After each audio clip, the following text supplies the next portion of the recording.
Live from our studios in Wilmington, a Channel 12 News special election report.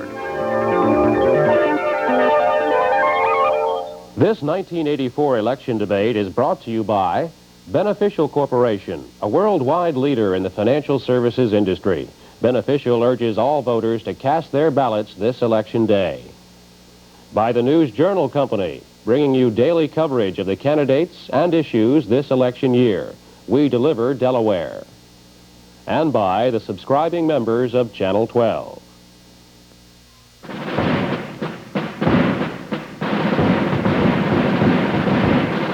The 84 debates. Tonight, the race for the United States Senate.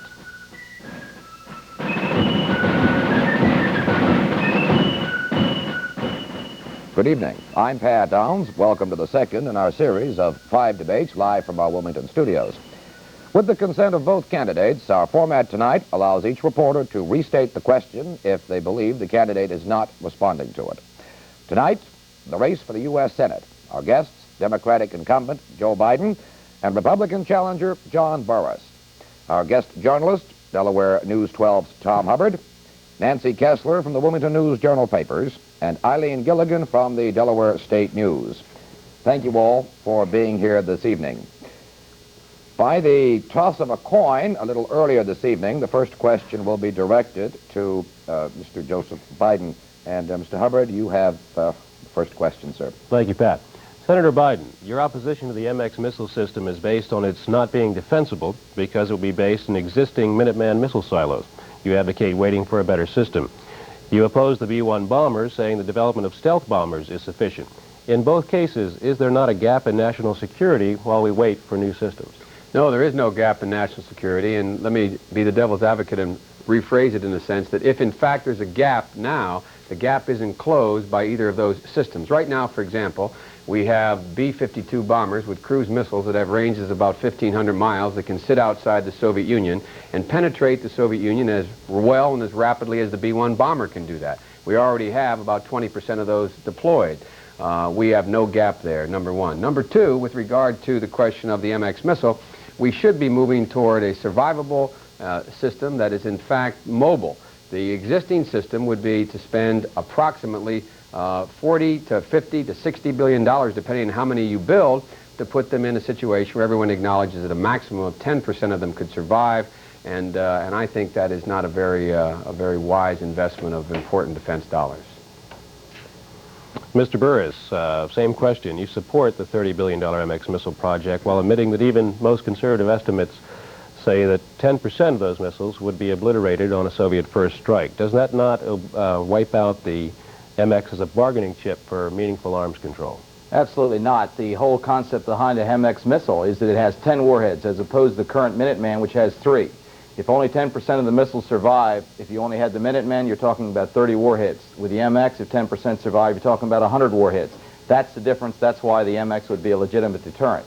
In the area of the B-1 bomber, and the reason we're looking at it very strongly and developing it is it has the ability to penetrate Soviet airspace, and it can be recalled, unlike the B-52, which cannot penetrate Soviet airspace, and once it launches that cruise missile, we're in a nuclear war. So the very fact is the technology involved with the B-1 gives it also the ability to be used in conventional forces.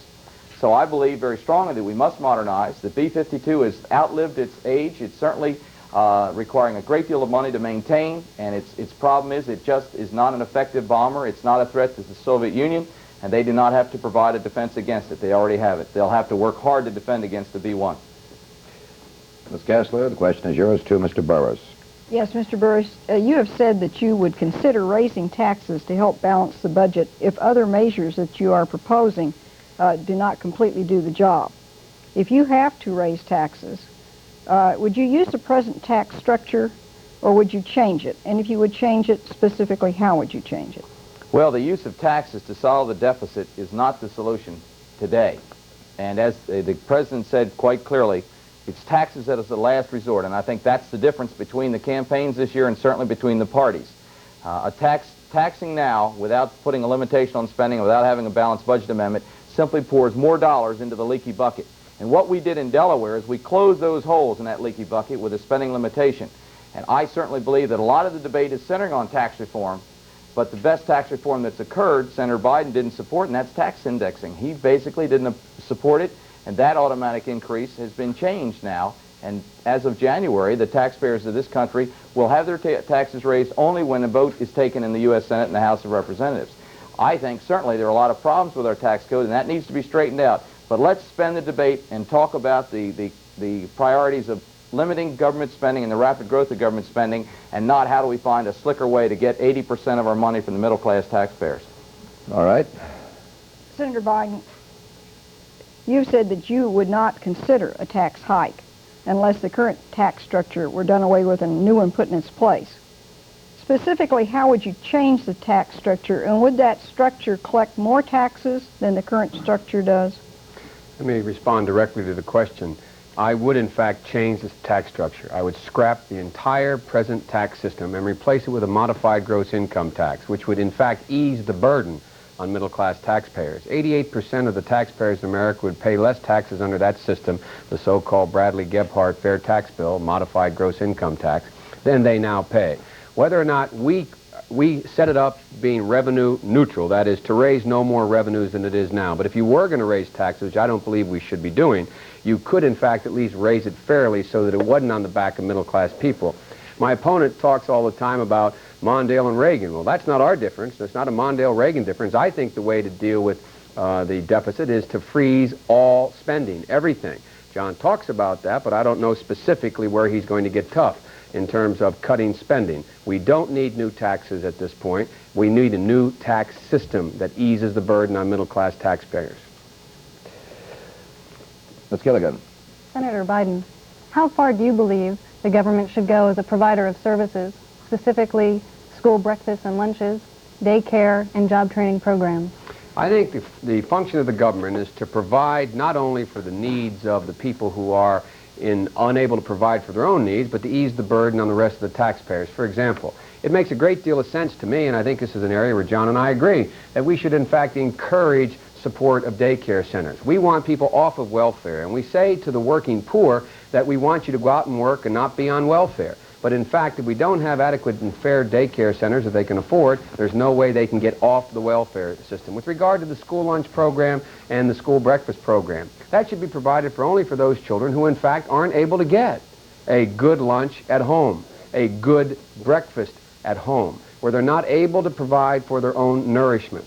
And that's what the school lunch program is designed to do. And by the way, an ancillary benefit of that is when a child has a full stomach, a child also has a mind that's more alert. And so when you have a child who doesn't have nutritional deficiencies, they are likely to learn better. The children learn better, the society progresses better. And so I think it relates to those who have no other option. And Mr. Burris, the same question. How far? I think the concern I have, certainly looking at the federal government and the way it's out of control in spending, is to find out where we're spending the money and what problems we're trying to address. And I certainly believe strongly that we're spending over $100 billion in various programs, such as the ones you've mentioned, to try to address the poverty problem in this country. And I think that the least we need to do is have a means test where we're measuring the amount of support that a particular family is receiving. The people that I'm very concerned about obviously are the poor, but I'm also very concerned about the single working mother who's just above the poverty line, who's trying to support her children, trying to get them educated and trying to make sure they go to school fed. And I think that what we have to do is manage our monies downward to hit those people, and we should know the people that are receiving aid-dependent children, the people who are receiving food stamps, the people who are receiving subsidized school lunches, subsidized housing and Medicaid. And I believe you'll find out that in the society we've established, the reason we have a welfare chain that's been perpetrated by the liberal establishment is because it's possible to earn almost $18,000, receive that in benefits, cash and subsidy. And I just can't see the middle-class taxpayer paying for that any longer. I'd like to remind the panel before we go back to another round of questioning that if you're asking a second question or for a candidate to answer the question again, that you repeat the full question for the benefit of viewers at home, okay? Mr. Hubbard, your question to Mr. Burris, please. Mr. Burris, your opponent has worked his way up the ranking ladder on several influential Senate committees. Why should Delaware voters give up a powerful senator and send someone who would be a newcomer to Washington, even if your party is in the majority in the Senate? Well, I would take exception to whether he's a powerful senator or not. I have some serious questions with how effective he is in Washington. And frankly, he will be in the minority, and I think even he would admit it tonight that his party does not have a chance to regain control of the Senate. He votes the liberal line. I'd vote a moderate conservative line, so I have a problem on how he votes in those committees. My big concern, and the reason I'm standing in front of the people tonight, is that I'm concerned about deficits. I'm concerned about how we keep this economy going. How do we get federal spending under control? And Senator Biden showed his concern by missing over 60% of the votes on that famous budget committee. Worst participation record of any U.S. senator. How can you really care about deficits? And I know we're trying to listen about KGB bills and all that and budget freezes, but the work's done in the committee, just like we did in Delaware. You got to do it one vote at a time. And I think that Delaware will be better served with someone who's willing to go to those committees. It's tough, hard work. You got to take it one vote at a time. Someone showed his example by missing 60% of those votes. I think Delaware can afford to lose it very quickly. Plus, President Reagan will be reelected, and I'll have the support of President Reagan in trying to get policies that benefit Delaware through the U.S. Senate. Senator, let me rephrase just slightly. You do sit on 4 Senate committees: Foreign Relations, Budget, Judiciary, and Intelligence, and you've not argued your opponent's claims of poor attendance at some committee hearings. Would you indeed step down from any of the committees if reelected, as you've indicated you might do, and if so, from which committee? Well, first of all, with regard to the attendance question, John doesn't understand the Budget Committee. The work in committee is not the work of the Congress, because if he knows, the Budget Committee, because of the way it's been prostituted the last 4 years, we haven't even had a budget resolution. So every one of those votes John talks about, we vote again on the floor of the United States Senate. It has become basically a useless exercise. The problem is that I have been one of the few senators on 4 major committees. And I have risen in seniority, not as a consequence of capability, but a consequence of longevity in the Senate. And now I'm the #1 person on the Judiciary Committee on the Democratic side, #2 on Foreign Policy, #3 on Intelligence, #3 on the Budget. And I can't now, when I have those high-ranking positions in each of those committees, do all 4. I would step down from the Budget Committee for 2 reasons. One, it's not a very useful committee anymore. And #2, I can't handle 4 committees with the high ranking I now have. And the second point I'd like to make is that I dispute whether we'll be in the majority. John, North Carolina, Iowa, New Hampshire, Illinois, and Tennessee are all toss-ups. We, in fact, win those 5. We, in fact, have a tie in the United States Senate, and there's an even chance I'll be chairman of the Judiciary Committee next year. Ms. Kessler. Senator Biden, you've been critical of the so-called Star Wars research program. General Haig was in Wilmington today and said that the United States cannot afford the luxury of not moving ahead in that research because the Soviet Union is already engaged in many of those technologies. Do you believe that the Soviet Union would stop their work just because we weren't moving ahead on those technologies? No, not for a minute. And as I mentioned earlier, I sit on the Intelligence Committee. I think the nation was spared General Haig, which was a good thing, and I think that General Haig is misrepresenting something here. The fact of the matter is that I don't disagree with whether or not we do the research. It is the development and deployment and the refusal to, in fact, negotiate whether or not we will not move into outer space with weapons. In fact, we are ahead of the Soviets in laser technology. In fact, we are ahead of the Soviets in all space-based technology. We should continue that research. I do not oppose the continuation, but I do oppose the President's proposal to spend over the next several years over $1 trillion, not only in research, but development and deployment. That's what I oppose. Mr. Burris, you have criticized Senator Biden's budget freeze proposal because it would be too disruptive to the defense budget. But Senator Biden says his proposal won't involve any more money coming out of defense than your contention that you could cut about 10% out of the defense budget in sheer waste. What's the difference between how we get the money out of the defense budget? Well, my statement on cutting defense budget by 10% did not just involve sheer waste. It involves reevaluating our defensive posture abroad and the amount of support that our allies will carry in manpower in some of the NATO countries, for instance. But it very clearly, the one area that's impacted is the area of defense, because defense is one of the few areas of the federal government that's appropriated on a continuing basis, on multi-year basis. And the cut that Senator Biden's freeze would cause is greater than my estimate of 10%. It's a real reduction of 9.5%, coupled with what is currently being debated, whether you're going to have a 5% real increase or a 7% real increase. So it's probably 13 to 14% and not practical in 1 year. And I would say very clearly the problem that I have with Senator Biden's budget bill, budget freeze, is that I don't think it's sincere. And I really will bring him back to the National Taxpayers Union again, because he reminded me how good his ranking was this year. And I applaud him in that. And in election years, Joe does very well in some of those rankings, and I'll give you credit. But the facts are the Budget Committee work that he did in 1981, the National Taxpayers Union listed Joe Biden as one of the biggest foes of budget control on the committee, voting with the taxpayers only 12% of the time. I think it's pretty obvious that the budget freeze is a late tactic. It's electioneering. It's certainly a well-done piece. It's taken a lot of time for me to research it, but it does cut defense in a very heavy weight, and that's why John Tower was successful in defeating the KGB bill on the floor of the Senate 2-1, and that's why it'll go down to defeat in next spring. Okay, thank you. Ms. Gilligan, your question, please, to Mr. Burris. During the last several months, you've spent considerable time pointing out Senator Biden's faults and touting your own achievements in Delaware. Tonight I'd like to change the approach and ask you, what do you think your greatest weakness is and Senator Biden's most important strength? My greatest weakness is not being a 12-year incumbent, not having the ability to have franking privileges to communicate with the voters of Delaware. I must say Joe did communicate with me well this year, and I thought I was going to have to research a lot of things, but I received 14 frank letters since I announced for the United States Senate, and my weakness is I have to pay for that. And I'm doing it twice. I have to pay for the mail I send out to communicate to the same people. Plus, I have to pay my share as a taxpayer of that franking piece, which we estimate costs about $20,000 when it's sent to all Delawareans. In all deference to Senator Biden, some of it's targeted to special groups. But I think that's my biggest weakness. I have a story to tell, and it's tough getting it out. I've tried to raise money in Delaware as much as I can. Being outraised, obviously, the power of the incumbency, and it's not just Democrats, it's Republicans too, receive a lot of the support nationally to get their message out. That's my greatest weakness. Senator Biden, the same question. What do you think your greatest weakness is and Mr. Burris's most important strength? Ms. Gilligan, do you want me to answer what my political weakness is or personal weakness? Your choice.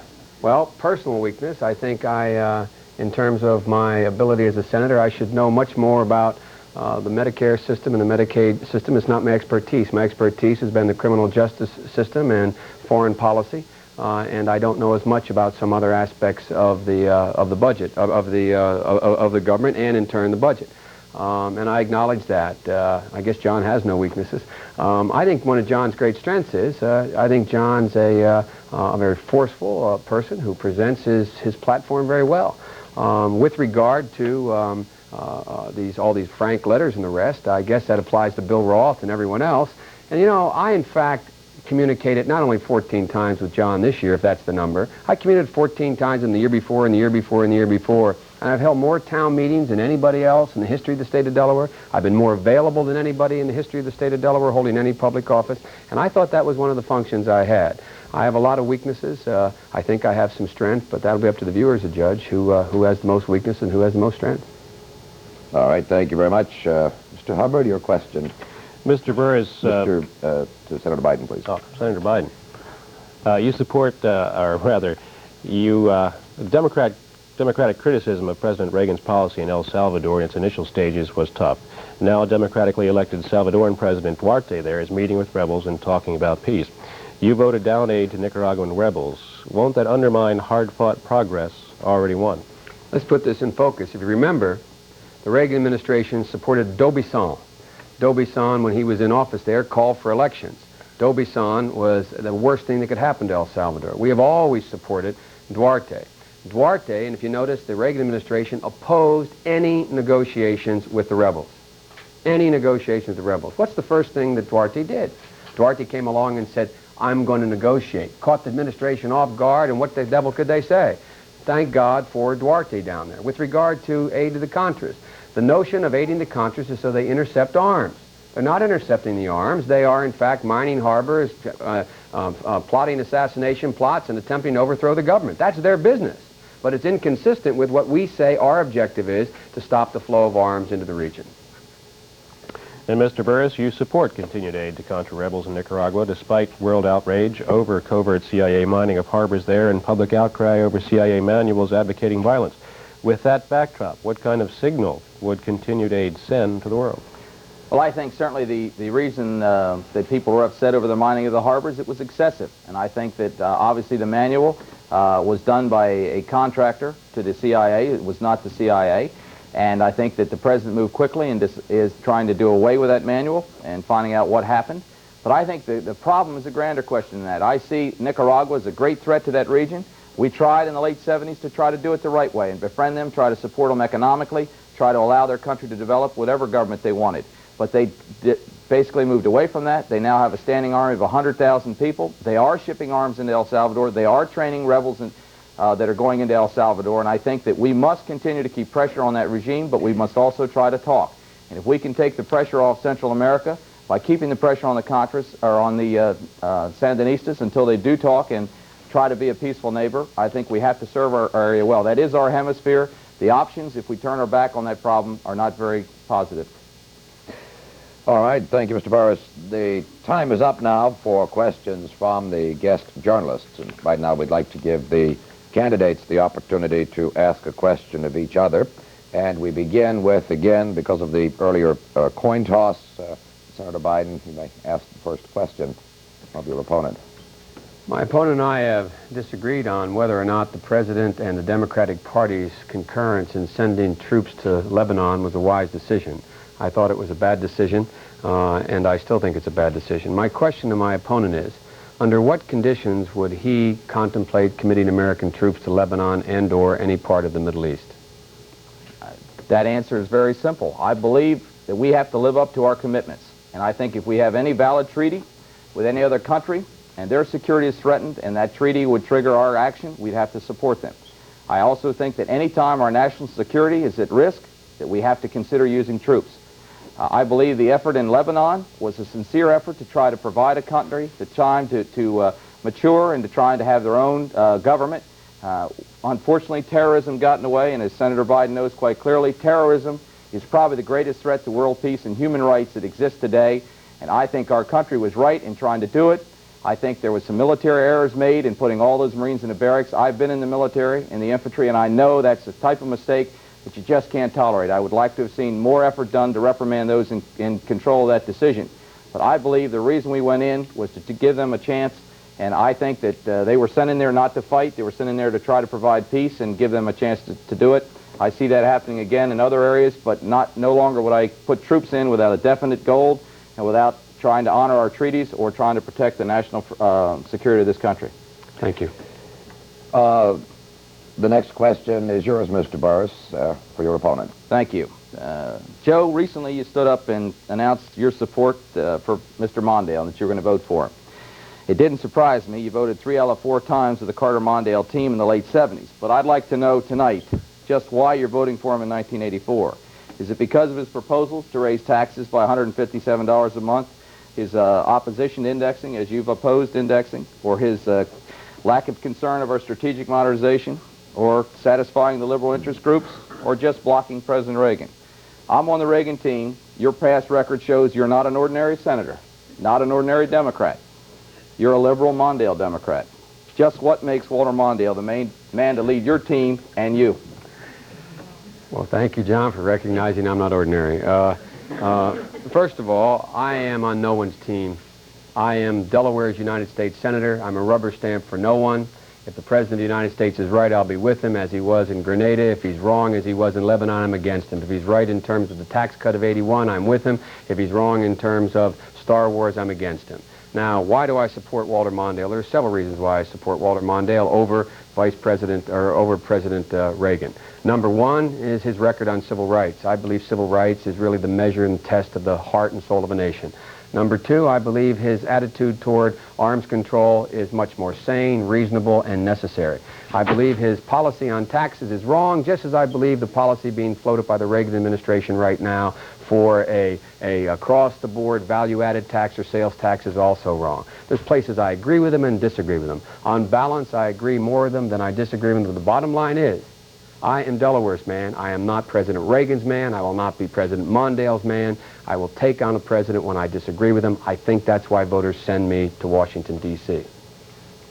Gentlemen, the questions and the responses were shorter than we anticipated.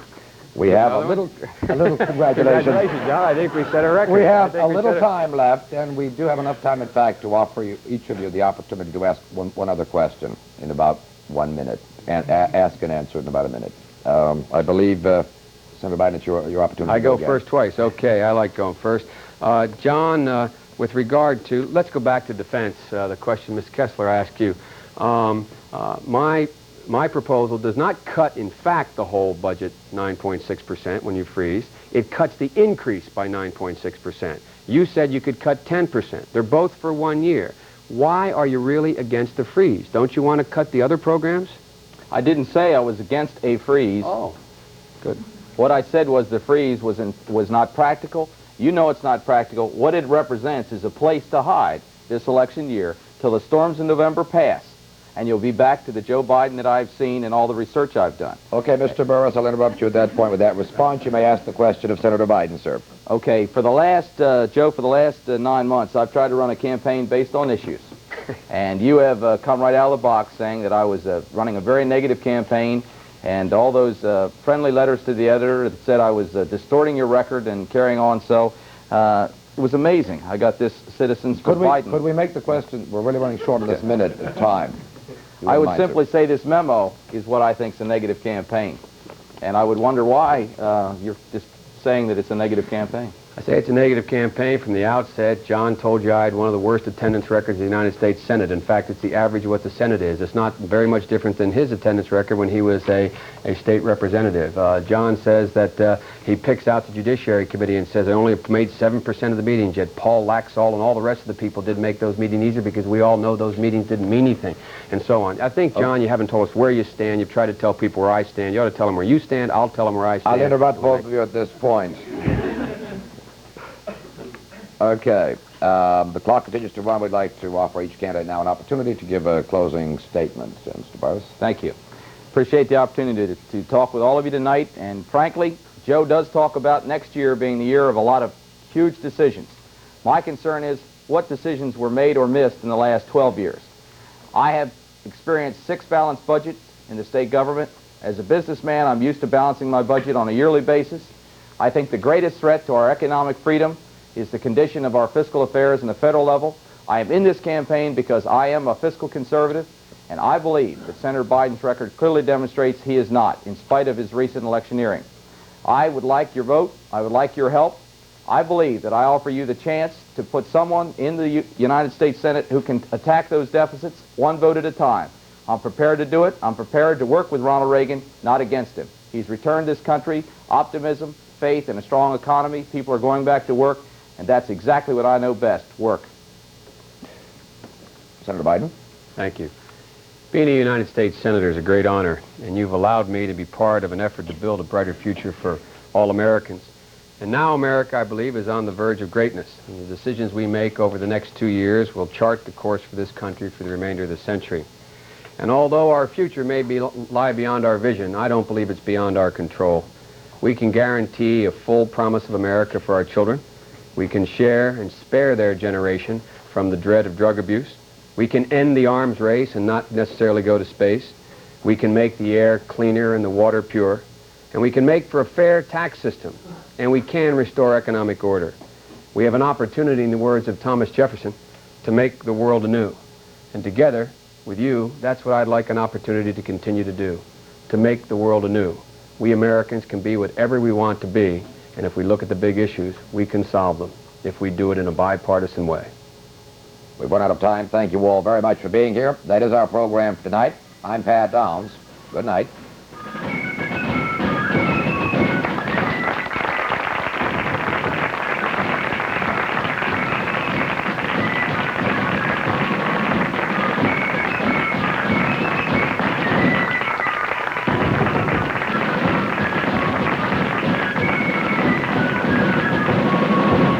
This 1984 election debate was brought to you by Beneficial Corporation, a worldwide leader in the financial services industry.